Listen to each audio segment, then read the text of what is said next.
Hello, everybody. My name is Jelani, and welcome to the 41st episode of the DeSci Rising series put on by DeSci World, where our goal here is always to provide an opportunity for many of the wonderful projects on our growing DeSci World dashboard to just formally introduce themselves, update their progress, highlight their achievements, and just generally engage with both the DeSci World and wider DeSci community. Now, the idea behind all this is always that at DeSci World, we very much believe that more than the tech, more than the funding, it is the community leveraging these tools that are really going to usher in many of the changes that we're all looking for DeSci to bring to the various legacy STEM industries. Now, in today's episode, I think we have a very special use case here where we actually really embody the aspect of that community-driven spirit. And so I have the very great pleasure of speaking with Mengyao Han and Sammy Wei, the respective founder and CEO, as well as COO of T2 World, which is a decentralized publisher and social network supporting niche communities like DeSci, where science, culture, and Web3 can all intersect into one very happy, cultural, and motivated place. And so with all that being said, welcome Mengyao, welcome Sammy. And thank you both for taking the time today to help us learn more about yourselves, as well as the great work being done at T2 World. Thanks, Ilani. It's amazing that to know like you already done it 40 more times. I'm sure like today is gonna have some real gold. I have no doubt. And it is crazy to think that we've come so far. 40 episodes, roughly 40 weeks worth. Yeah, it's been great. Sammy, love to hear from you as well. What an incredible intro, honestly. I actually, it's been a bit of a full circle for me because I first heard about DeSci World from Josh. I believe that was one of his first pitches in Amsterdam over a year ago. So it's and then I've run obviously into other members of DeSci World with Caro and then you, Jelani. So here and there, and very happy to be actually working on Territory DeSci together finally. All right, listen, it's been such an interesting trajectory. So talking about that, Joshua, for those of you who don't know, is the founder of DeSci World. And when we came on and the rest of the core team, Carolina and I came on, DeSci World was really just an idea.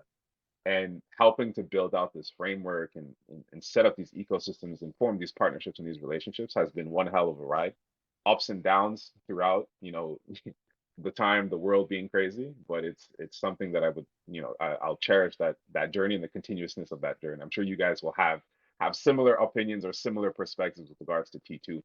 And so kind of with that, and everybody, I would very much, I was just talking about this before, but Mengyao in particular has a great blog piece on her origin story. I highly recommend everybody to go and read it. You can find it on, I'm sure if you follow her on Twitter, there if you can find it on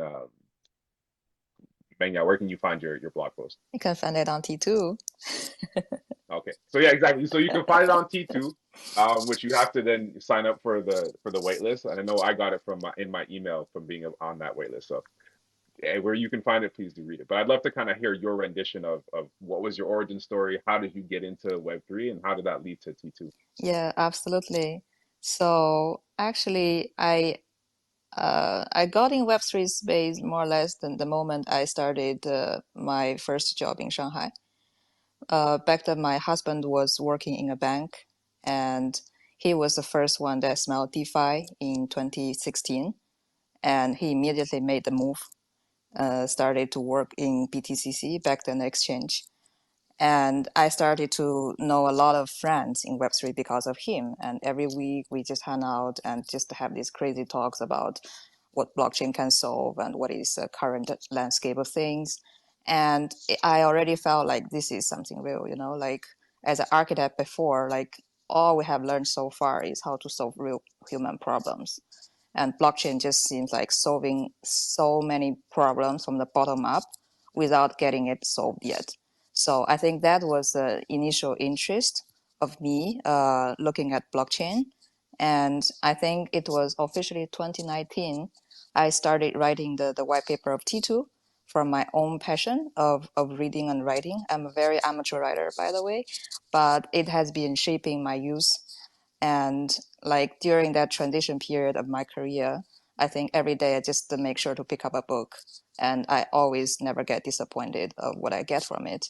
but the inner introspective of it is like why something so valuable for me cannot be shared with others, and why this can be only done in a hobby mode, and what if more people can just live on what they love and nurture their mind and have meaningful connections with other people without thinking to go out there and make a compromise just to make a living and just give their heart for something else. So that was the starting point of the white paper. It actually took me almost a year to write it. And during that time, I was not sure where it was going. But luckily, I always talk about it wherever I go. And I got a lot of really valuable feedbacks, and some of the friends really helped me out. Entered accelerator, and from there started to prepare like a real project, build the economies of the paper and the product side of things, got a demo website launched, got some very small angel investment from two of my personal friends, got a legal entity set up from that money, and from there, now we're a team of 13 people, raised a seed round of $3.4 million, and I'm building my dream. So just very happy to share this love with everybody and just follow our heart. That's a beautiful, beautiful story of subsistence through passion. And I think that that kind of mindset of trying to find that ability to exist and not just exist, but thrive while also being able to double down in your passion or have that be an incorporation of what you're doing or a vector force to push you forward, I think is invaluable. And honestly, having found that myself, and for those of you who don't know, I'm a scientist by training. I used to work in biotech, no longer working in biotech officially, but kind of coming full circle that leap into follow that passion for everybody. Sometimes it doesn't pan out in the same way, or sometimes the time horizon takes more time, but I truly believe that it will bring you to where you need to be, where you can have peace of mind, peace of soul, and still have a good lifestyle. So very, very happy to hear that this has become a communal event. There's been friends, there's been, community that's built itself around T2. I think that's a wonderful story. Sammy, I know you're a little bit you're ill, so if you want to skip this yourself, but I'd love to kind of hear a brief version of how you came into Web3 and on board into T2. Yeah, happy to share my story as well. I guess it comes back to about 3 years ago now. No, 4 years. 4 years. Time really flies. So I was at the time working at the Vancouver Biennale. I ran the operations there. So the Vancouver Biennale is a public art biennale. So it's exhibiting art biannually in public spaces, and which makes it very different from all the other biennales around the world. But one of the artists that we work with, Jessica Angel, she was doing this incredible thing where she wanted to, first, it kind of went to a lot of places, but she really wanted to find something in the intersection of arts and blockchain. And this was before, we had CryptoKitties back then, but I think this was before the very huge NFT boom in 2019. So, or 2020 rather. So this was really super novel at the time. Almost nobody, this was before the Beeple sale, so nobody in the established or institutionalized arts world knew anything about blockchain. But it got me super curious. So we launched a public space project with her that was a combination of physical and AR VR with real live blockchain data from Kusama that was being rendered in an artistic form in VR and AR. That was super cool. And then I also organized an art blockchain conference, and through the conference, I met a lot of really, I guess now we can call them pioneers or OGs in the NFT art space, but they were all in it for kind of very personal reasons. Some of them had, stories that were rather like Munoz, but for the most part, I was really touched about what I heard from them, kind of their vision with not just the technology, but the very, very much the values that a lot of people in Web3 hold on decentralization and this idea of true self-sovereignty in many senses of the word. And after that, I knew that I wanted to do something with blockchain, but I didn't feel like arts was the place that I wanted it to be. I feel like arts is still very much a very privileged kind of space. And even with decentralization, it wasn't doing enough in terms of bringing accessibility to the space. So I wanted to find a different creative industry to kind of make that my niche. And then I got sent this paper one day that was Moyon's white paper. I think she had just kind of polished off for public view at the time, and I was super excited when I read it. I thought it was a brilliant take on the kind of on the metaverse, in the sense that it was this hot buzzword at the time, but it was also a sense of renewing that original metaverse which lives in the written word, right? So when you have writing, especially obviously in fiction writing, then that is a whole other world, a whole other dimension from the physical world, so to speak. So for me, that was super exciting, and I really wanted to see what was up. And then we met through a user interview that Moya was one of the earliest kind of user research projects that she was doing for T2, just entering the accelerator at that time. So it was really it was excellent timing. We really clicked, and I've been on the team ever since. That sounds great. I love with many teams that I've had the opportunity to reach, it's always that, we run into each other oftentimes in this virtual space, and there's just this click, there's this connection. And that was between Josh and I and Carolina and so many others in our team. And it just kind of sets the way for this thing. I feel like oftentimes I don't get that same level of interaction, even in my physical space. So it's interesting sometimes where even though the digital aspect kind of makes it a little bit impersonal, you can still find individuals that either resonate with you on a variety of different levels that just mediate that click. So that's great to hear. And I think this kind of transitions us perfectly into what T2 actually is. So either of you, Menya, as the founder, you can take this first if you want, but I'd love to kind of hear, what is your definition of what the T2 platform is? What problems is it looking to solve? Yeah, I think, for example, us having this conversation right now is a validation of the T2 thesis, because we want to foster more of these meaningful interactions between real human beings that are like-minded people, have the same passion, and are all like interested in a designated topic. So on a broad sense, I think T2 is still a decentralized social network for all readers and writers, for them to have this in-depth conversation with each other, primarily from subculture communities.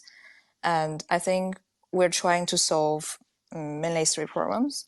Like first, like we see there is like a lack of this common ground, like where this in-depth conversation can happen around idea sharing. For example, if we go to us and all the content in the internet, there is always this sea of content, but where to find, where to start, where is the like middle scale of things that we can actually find like connections that we can resonate with as human connections. I think that's the starting point of like even hiding in the name of the project is like T squared equals your time multiplies my time. So we want real people to meet and know each other from reading and writing, and to really have this engagement to foster knowledge and culture even further.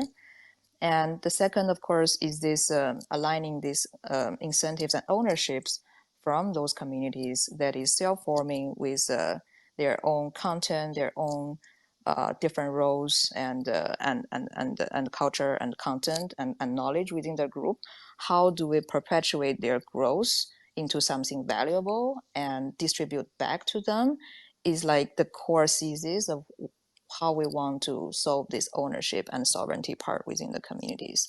And for the very long run, of course, we also have the like want to explore on how to establish this from everybody's digital identity to really establish this on-chain knowledge graph of things, so we can have this map of how ideas have been shared between different people and how we have been come to a certain piece of content and culture, and to have this visually.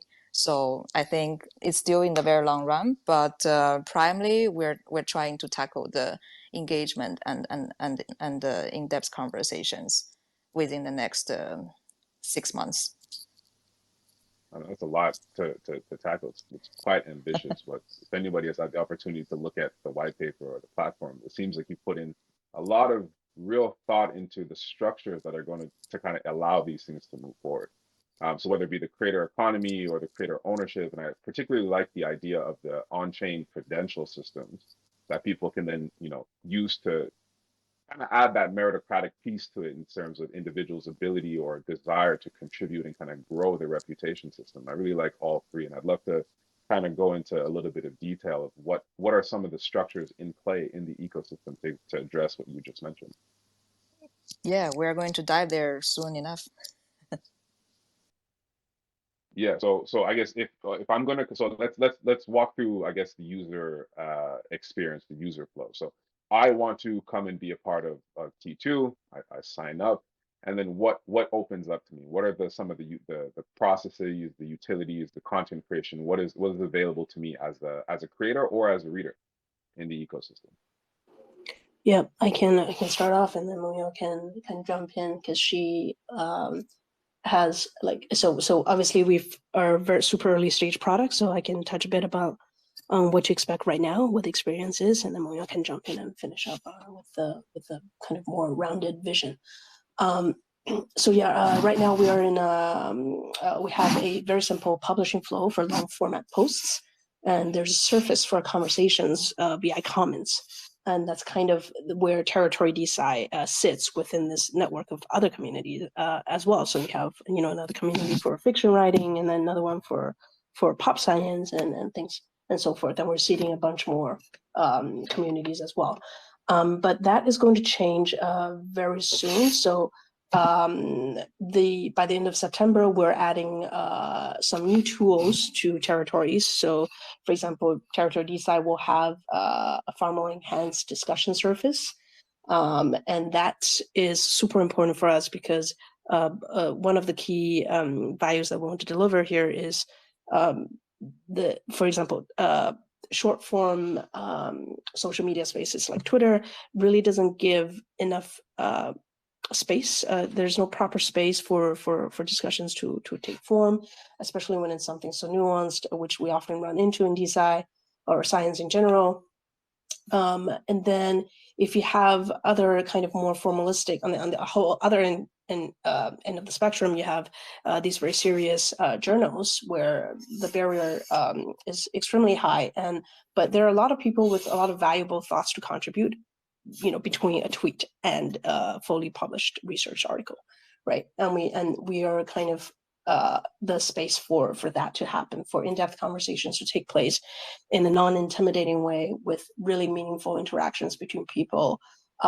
Writers can get feedback and real engagement from people who read their work rather than it being like a one-way street. So the enhanced discussion surface will help with that.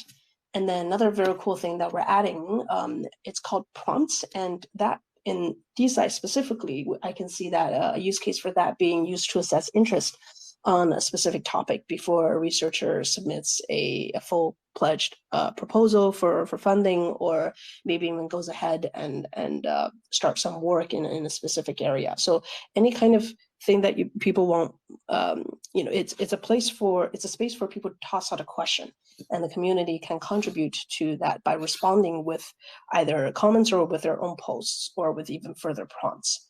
So in short, we have prompts, we have comments, and we have long form posts that can all take place in one conversation within one territory. So that can happen in DeSci or in any one of our other communities. And hopefully in the very near future, we want to see Territory DeSci as a propagator for new, even more niche territories to form, right? Maybe one particular research project can take on a whole territory of their own if there's enough use for that. So that's kind of how territories can work together as well.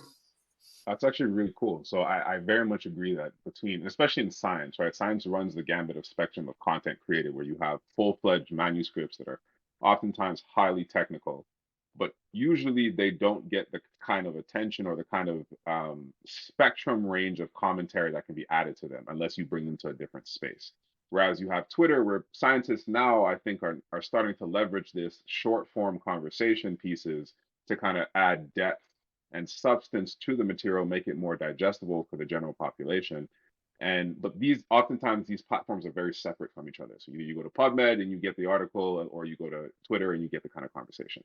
But having an ecosystem where I guess this divide is not as present, and you can have this spectrum of engagements across that gambit in that same area, is going to be very valuable for scientists and non-scientists alike to really learn how to digest. So essentially, I don't know how familiar you guys are with this, but P2 can also be leveraged as a preprint service, right? Or preprint journal or preprint platform where if I write a manuscript before I necessarily want to submit it, or even if I want to get peer-to-peer review on, some of the ideation, the manuscript itself, I can come and have this posted on P2 and let the community kind of engage and get feedback off of that. That's correct. Yeah, absolutely. That's a super valid use case, and I'm glad that I was actually that I had explained this in a way that you immediately picked up on, because this is actually, to be fully transparent, this was a very new strategy pivot for us. For a long time, we wanted to focus on curation, which we still will come back to eventually, but we recognize a more urgent, a more immediate need that we could deliver value on for users. For sure. So that's kind of where we landed on, is to have that really, and the key, you're right, is that integrated experience. There are excellent platforms, or excellent is a subjective word, but there are plenty of options for platforms for all those purposes. But to have them all together in one place that doesn't feel clustered, that still feels lively and not intimidating, and still you get the sense of community with a lot of relevance in it. That's kind of the key focus in our design. And yeah, we hope that will come to life by the end of September. And I forgot to touch on another thing that's coming as part of this new update, which is that we are integrating with the Lens ecosystem, which will give a massive boost to the distribution velocity and the potential of content as well, which I know will be a huge help. Obviously, the more eyeballs, the more people that get involved, and the more value that people can get, as well as content creators. Absolutely. And I think, you make reference to maybe the creation aspect. And I did go through the white paper, so I think I understand what you mean by that. The curation aspect may come in afterwards, but I would argue that respectfully, that I think just having this ability to an open playing field to discuss articles curates at a macroscopic scale, right? If you think about the current paradigms and tribulations of peer review, where you have 3 participants and it takes forever to get a turnaround and all this kind of stuff, having just this open playing field for that really allows one to get their data, their scientific methodology, and I'm very much focused on the science, but it can be applied to any industry really. Get multiple points of perspectives to help refine their data or refine their publication, whatever that may be. And I think that's a beautiful way. It's a beautiful concept of curation at the macroscopic level. So macroscopic scale. I don't like messing with that word.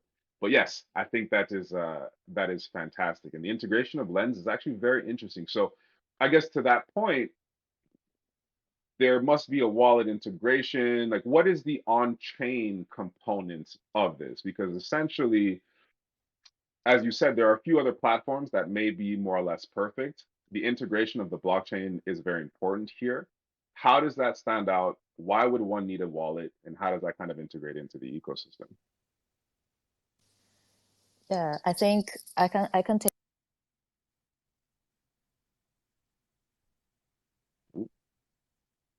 Oh, go ahead, Moya. Oh, sorry. I was muted. I was talking. Yeah, so I was just explaining from like a sequence perspective. I think the first step, of course, is like to link with our content on Arweave with our wallet. So that is going to give us the absolute ownership of what we create, with also in the future sovereignty options for us to set permissions of who can view it, how to use it within the communities, who can have the right to curation and everything. And beyond that, I think the Lens piece is a proof of concept of Web3 composabilities. It's like the social graph is what we own right? And it doesn't only exist on T2. You can go to another platform, and if you have followers on T2, and you can go to, for example, Orb, and you can have the same people within a different discussion in another platform, and that composability is just going to give all the users the absolute freedom to choose platforms instead of be restrained in it as a data silo. Then I think for the longer run, of course, like the T2 has two systems, which is reputation and assets. So the reputation side, which is like, let's say, like more connected to our reading and writing as a persona, as our identity, and how can we nurture it, almost like, let's say, a soul-bound aspect of our identity. And there might be like very creative use cases out of it that we can be in control of how to use our digital identity. But that piece stored on blockchain is essential for this to be composable and to be extendable. That's really cool. So with regards to the lens integration, and I assume as time goes on, there'll be other forms of integration, but Lenster being very similar to Twitter. So if I link my Lenster account to my T2, if I let's say put a thread together that provides a synopsis of a particular article that is present on T2, will that reflect itself on the T2 maybe not user, like the UI, the ecosystem itself, and by proxy of that, you mentioned reputation. Will that also contribute to the reputation of interacting or creating content based, like deriving content from an article or some submission that was already there? Yeah, quite a few questions there. I think we'll go through them one by one, but all very good questions. So first, in terms of how posts show up across different Lens ecosystem apps. So how Lens works is that for every data standard, so whether it's a short format, short words, short post or long post, or video or audio, then any content that is posted on any one of the Lens ecosystem apps will be automatically mirrored across the ecosystem wherever that exact format is supported. So right now, and there is actually lacking a standard for long posts. So T2 is hoping to establish that that standard so that in the future, when other apps in the ecosystems can support this format as well, then we can have that fully mirrored. But right now, because we have that limitation of the lack of the data standard, we've come up with a way to keep engagement still very all together, so that experience was still very integrated.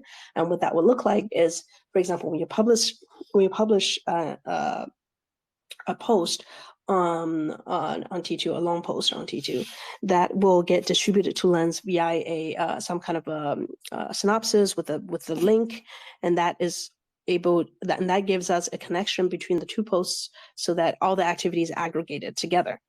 So any comments that further go under this long post will be mirrored on Lens and vice versa. So if someone joins, whether someone joins the conversation from another app in Lens or from T2 directly, all of that will merge together. And what's very cool and something we're experimenting with is that this could possibly apply to prompts as well. So if a prompt becomes the initiation point for a conversation, that could, because a prompt is likely a short post, then that could also reflect across the Lens ecosystem. And where it gets even cooler is that another app in the ecosystem called Orb, which is a very cool app, by the way, it's a mobile first social app. And they've just launched their version of communities, which uses the Lens v2 smart contract standard. So what that means is then entire communities now become interoperable. And we hope to then, of course, help our users benefit from that by linking up our territories with this community standard. It's definitely coming up on the roadmap. We don't know where exactly in Lens, but once that is complete, you can imagine that this entire seamless experience now goes to mobile as well. So what it could look like is you can publish an article on T2, you can follow this conversation, maybe even on Orb, because now there is a community of DeSci on Orb that is a one-for-one connection with the territory DeSci on T2. So that's very, very cool. And that's kind of one of the most exciting things about interoperability that will work, yeah. That's amazing. It's very, very close to our hearts in terms of interoperability and being able to consolidate is not necessarily the right word, but create a hub where you can have all these interactions kind of be perceived and have the general cognition of individuals to see what's happening by. I think one of the weaker points of the Web3 space is that it's so massive and so nebulous that so many things happen. It's hard to capture them. It's hard to be on top of every potential niche that occurs, right? And if you're thinking about that from an investment perspective in DeFi, I mean, that has its own thing. But if you're thinking about it from a creative perspective, and scientists and artists are two sides of the same coin as it relates to creation, I think there's so much information out there that we miss that could just be that one thing that sparks the next fantastic and great idea. And so being able to create these bridges or these realms, these territories, for lack of a better word, where these things can all kind of exist or where somebody has the opportunity to capture as much of that as possible, I think is fantastic. I know we're trying to work on that on our own end, and I'm very happy that we've come together to create this DeSci territory. I think that's going to be fantastic. And I'd love to go kind of back to one of your points previously. Having this become, sub territories within, I think is necessary, right? Just to also deal with the entropy of everything that is going to be posted. So having, in particular to DeSci, longevity sub territory, or AI, or sociological sub territory, anthropological sub territories, like those are very important, but building them in such a way where there can be some overlap. So if I'm looking at longevity as it relates to ancient cultures and ancient peoples, that's a beautiful mix with anthropology, and then all the ideas that can come out of that by these kind of overlapping scenarios. It's it speaks to me. I'm very excited about it. I think it's really, really cool.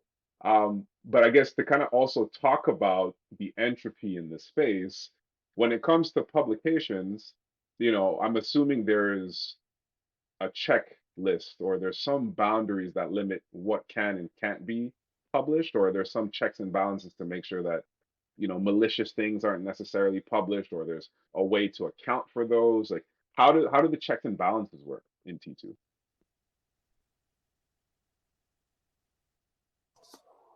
Right. So because every community operates on their as an autonomous unit, well, not right now. So we do have a bit of a Flintstoning work to do in the meantime. But I'll just go ahead and talk about the full vision. So every community should be able to moderate or put in their own checks and balances as would be necessary for that particular community.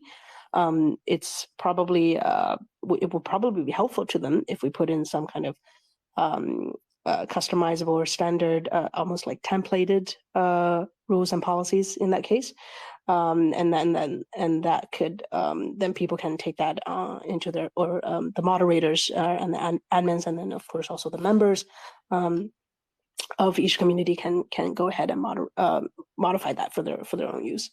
But right now we don't have that kind of tooling available, so we are just kind of going by our, I guess, what you kind of call acceptable social norms. So be respectful. No, obviously nothing malicious or illegal. Yeah, that's kind of what we're running on right now. Yeah, that makes sense. I think we all know where a lot of these platforms are in their building stage. It's good to know that these are things that are being thought of regardless of that point, and having a slow, measured approach is always best in my Yeah, opinion. Especially as it comes to content creation and moderation of individuals. It's an interesting thing. Maynard, do you yeah, want I to add want to anything to add a that? little bit from the free speech perspective, because sometimes being malicious can be also subjective. And to have a designated common ground for such conversations to exist and give them the tools to gate it sometimes is better solution than just having them having nowhere to go and be considered malicious. So I think then the question becomes, how can we create a tooling that is robust enough for the community buildings to really happen around what they create as boundaries, and how do they imagine them engaging with the world without hurting others. For example, like free speech in China is a very big word, and we have met writers like in the UK that they were exiled from the country because they write about cultural revolution and all of those things. But definitely there is a need for home for such groups to also have their content shared within a very small group and have meaningful discussions around it. And I think decentralization is a good solution for that. I absolutely agree, actually. I think if you were to bet the scales, giving true free speech or giving a place at least for people to have these discussions is healthy in and of itself for a person, whether it be whatever their end goal is. But I think also just creating that space where everybody can kind of chime in is great, is necessary. It's paramount. It can be uncomfortable. I think that's something that people sometimes shy away from. But that from that uncomfortability hopefully springs, I think on average, springs, beneficial outcomes in the long run. So very much agree with that perspective. With regards to the gating, and I'm assuming some of that can be like some of those toolings will probably be token based or reputation based. And maybe to wrap this into another question, when you make reference to moderators and before that curators, because this is a permissionless or relatively permissionless system, who determines who is a moderator? Who determines who is the curator? How does that work in the ecosystem? Yeah, I think within the territories for the short run, we just let it organized by the community itself because the community right now is not that big and people do talk with each other and then they can just arrange the work. For example, we are a group of managers that is going to take care of the moderation for now until we have grown the community to scale. And then from that point on, I think it's a matter of the community's preference if they want to have more customized roles. For example, if members have achieved that many hours of reading, have been engaging in conversations, by what criteria, and they can automatically satisfy to become a manager, to become a moderator, or to have certain permissions of certain community managing features. So this can also be more automated instead of everything has to go through like a personal relationship or connection perspective. And beyond that, if they want to have more customizable roles to make it more reputation driven, for example, is not only about moderation and curation. It can be just a proven, power reader or somebody that have inspired the most and brought the most new members in the group. They can also have this as achievement and as part of their reputation. So all of this, I think we are just trying to bring on the surface a framework to give in the communities of setting up their own standard and how they want to imagine to segment their members. And if they want to get it, for example, from an existing token they already issued, we can help them to support that.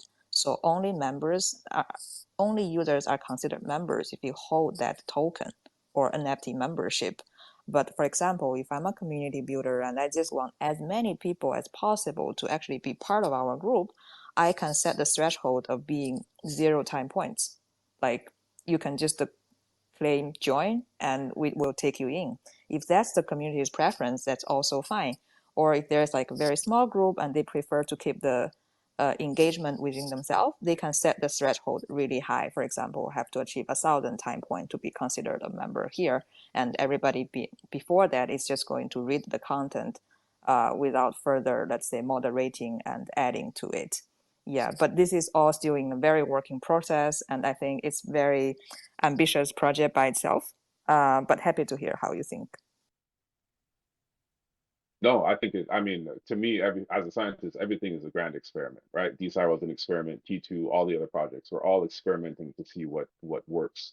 But I think, having a very measured approach, as I said previously, is a great way to do it. And I think this platform has the inner workings and especially the team to pull it off. So I think it's a fantastic idea.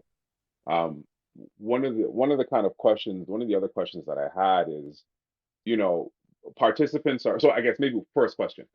If I have already published something somewhere else on Medium, on Research Hub, on whatever, I'm still able to publish this on T2, correct? Yep. Okay. So the migration is great. How would you, or what systems have you guys envisioned in terms of resolving, copyright disputes potentially? So if I, decide to submit an article, just basically copy paste it, but I'm not the original author of it, how does that kind of conflict resolution potentially get solved? in the T2 ecosystem? I think this is a very big question. Like if we talk from like the ultimate view, we want to build as the engagement and curation layer on top of the perma web, which we imagine in the future, more and more content is going to be stored on blockchain.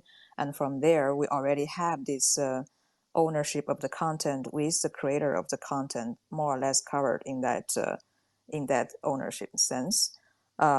But beyond that, I think what is the other side of the angle to look at it is like on T2, you can be a contributor, not only being the content creator, even if you just try to help propagate this piece of content written by other people, you can gain reputation and you can also gain your like other social credentials as well.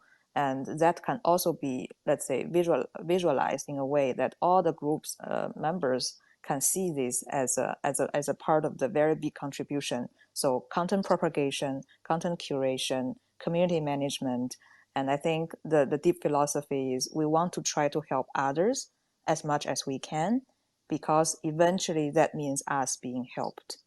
And this is something that if we have achieved like aligned growth incentive and effective altruism, we believe we can have the flywheel going without answering these questions.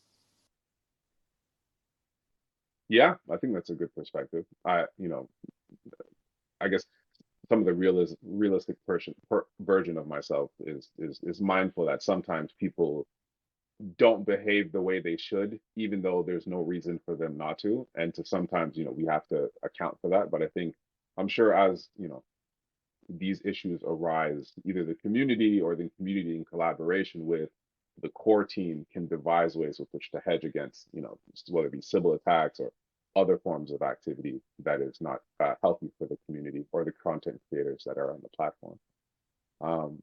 So I know you guys mentioned, or you make reference to the idea of supporting content creators.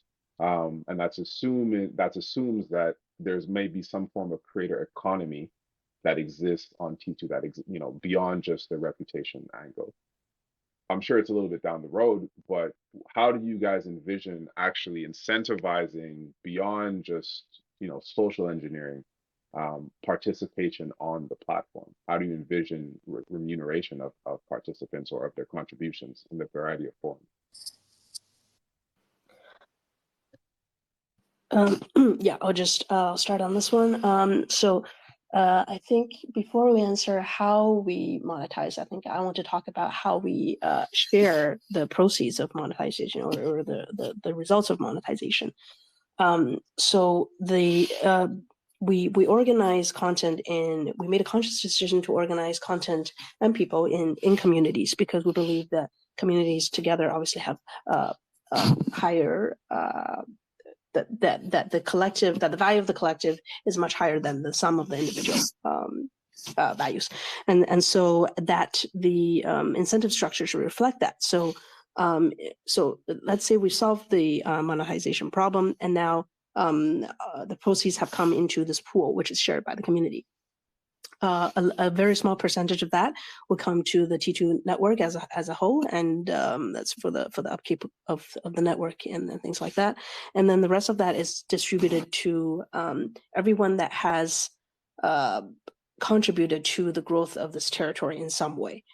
So obviously a huge portion of that is for the writers, for creating the content that allows value to be exchanged on top of in the first place. And then the everyone else that has propagated that content or curated that content in some way, whether that was active or passive. Obviously active work then grants a higher stake, and then lower engagement work grants a lower stake.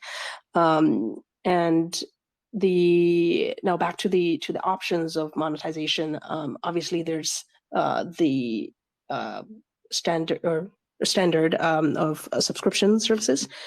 So if a membership could be a subscription either by a recurring payment, whatever that form may take on, or something that maybe is a bit more native to Web3 users, which would be some kind of a digital asset that then also kind of indicates indicates a more long-term buy-in from the members, and I think that we'll most likely see both and maybe something in between and beyond as well of these options, because the different communities will have very different needs.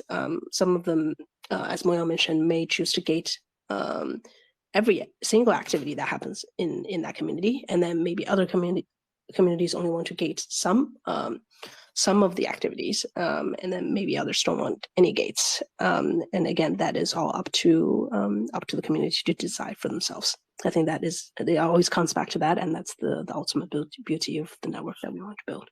I don't know if Moya has anything to add to that. I think if I add from, let's say, more high level and vision perspective, what T2's ambition is to monetize attention or to monetize time. Because I think when we think in terms of money or fiat, things are actually quite complicated.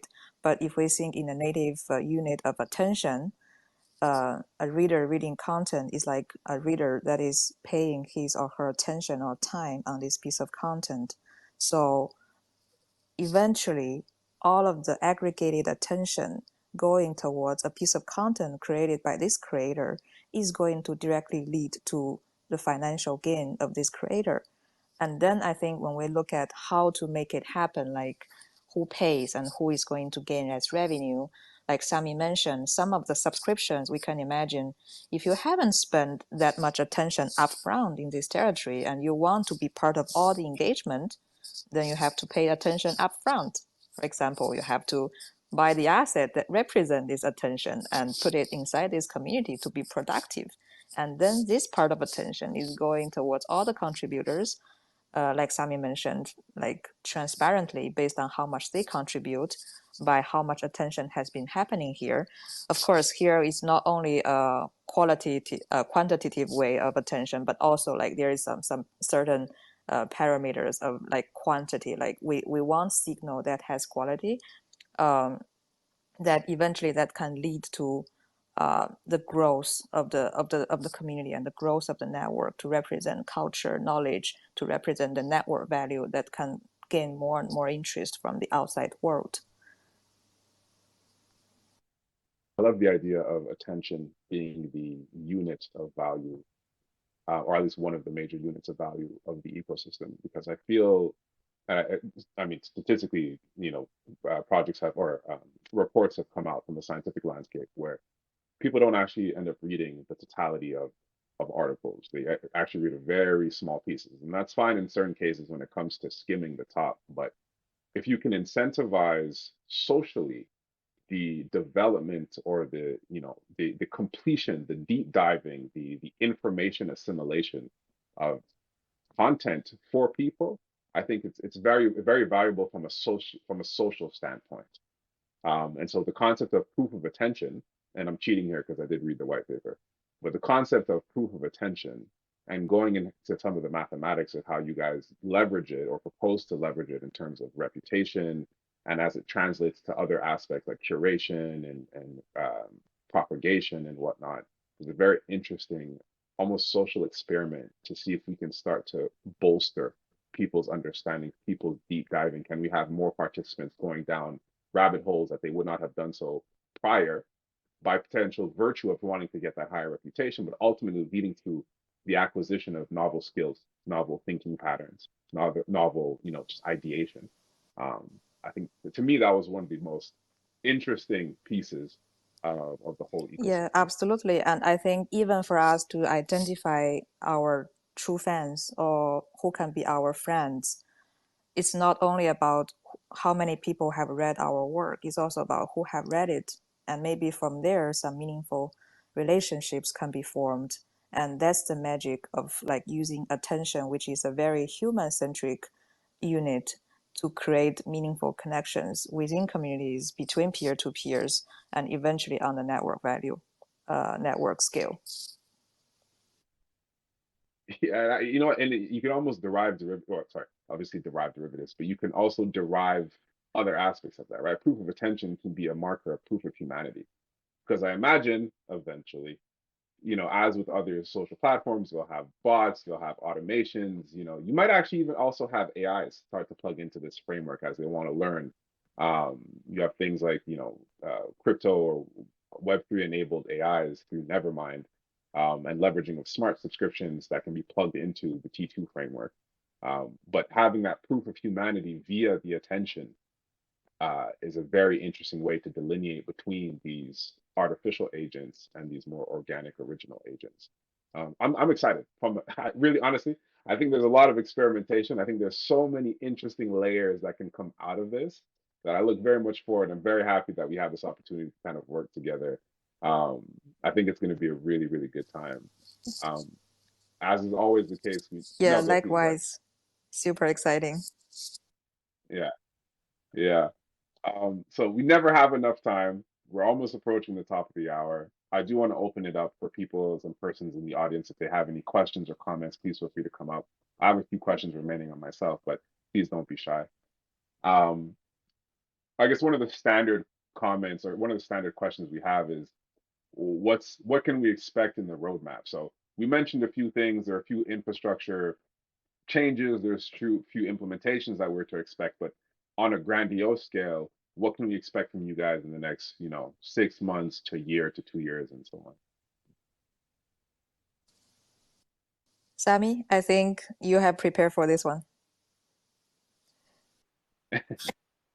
on? I was going to say you tend to love talking about a vision, but maybe I'll start with, I guess, our definition of success for teachers. So it's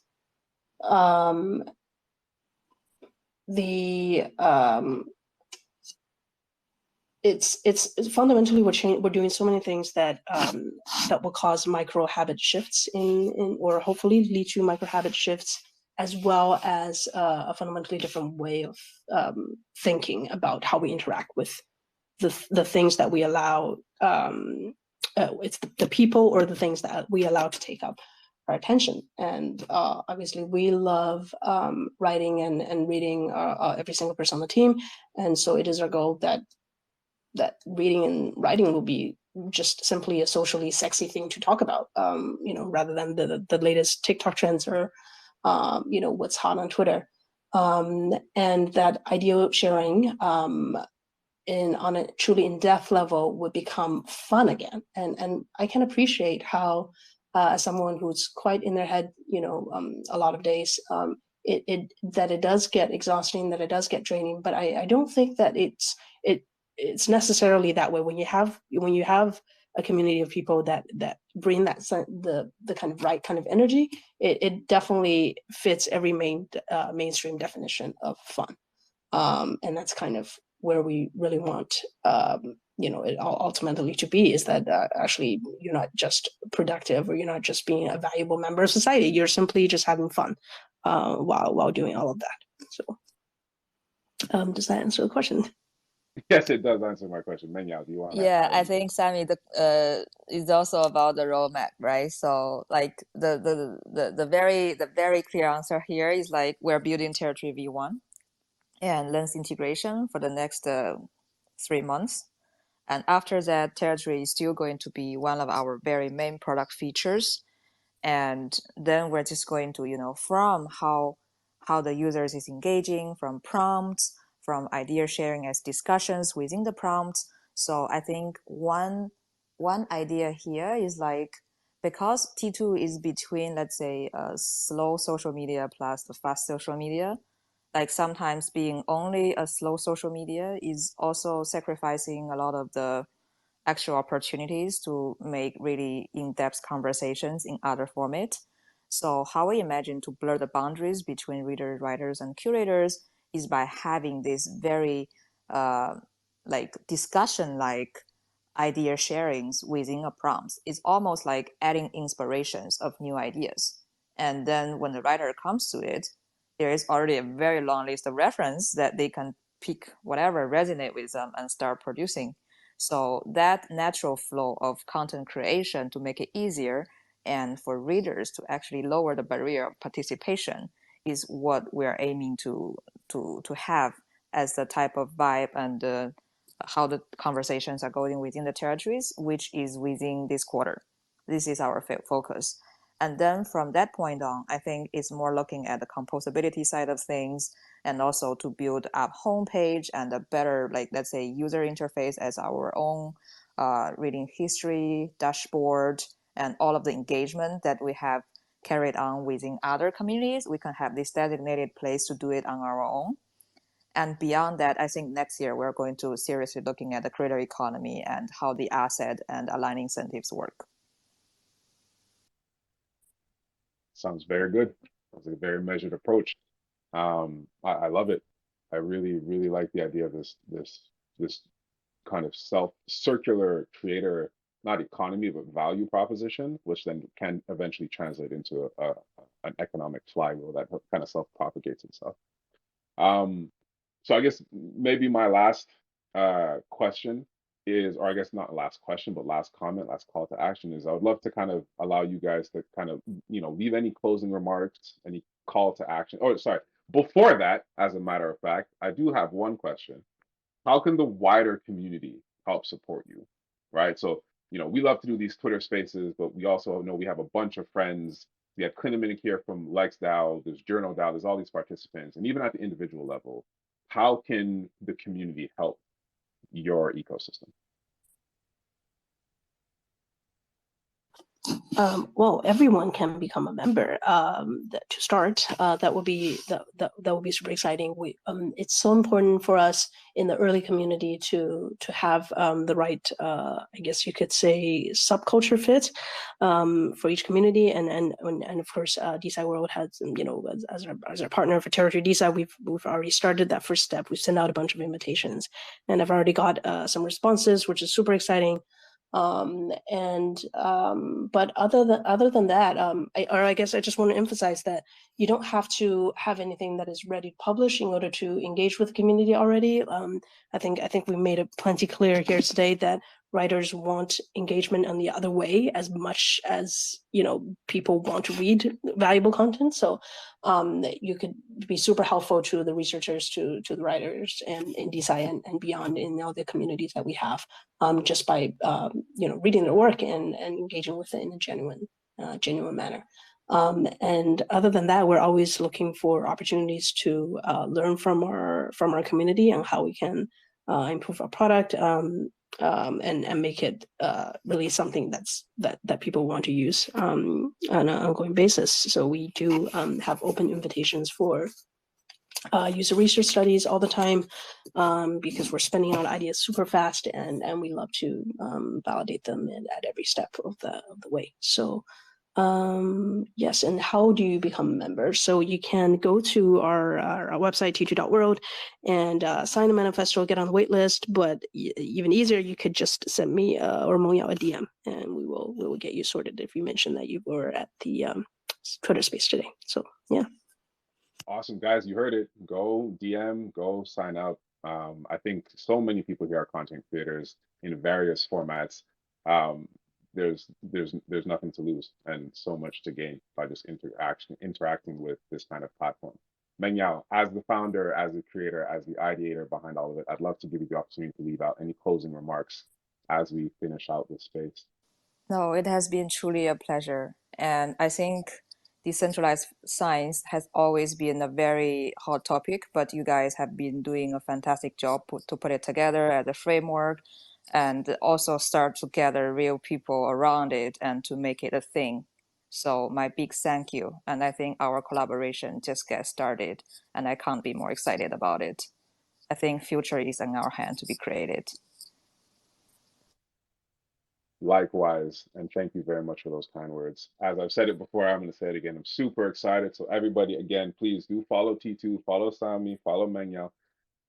Engage, go on to T2, sign up. You'll get access to all the really cool stuff that they're building. I already have a few ideas floating in my head in terms of how else we can start to, broaden these or add depth to what T2 and what DeSci World are doing. So for the other DeSci projects and people who are going to be listening to this recording afterwards, please do reach out either to us or to them. Let's start carving out what this DeSci territory is going to look like. I think, like Meng Yao said, the the creativity is in our own hands. We can help shape it. And I think it's going to be a great place for scientists and science curious and even non-scientists to come and wet their whistle on what kind of collaborations can exist between science and art and anthropology and sociology and music and other forms of art. I think it's going to be a beautiful thing. Really, the sky is the limit. The imagination is really. So with all that being said, Mengyal, Sammy, thank you both very much. This has been a fantastic talk. As you said, I think there's a lot of gold that was generated here. I appreciate the time that you've spent with us. For everybody listening, likewise, thank you guys for tuning in. I hope you all have fantastic weekends, and I will see you next week for our next episode of DeSci Rising. Once more, do follow Sammy, do follow Mengyal, do follow T2 World, and contribute what you can. Thank you again, guys, and I hope you have a fantastic rest of your day and fantastic. Thanks, Jelani. Great job. Yeah. Talk soon. Thank you. Bye bye. Talk soon. Bye, guys. Take it easy. Bye.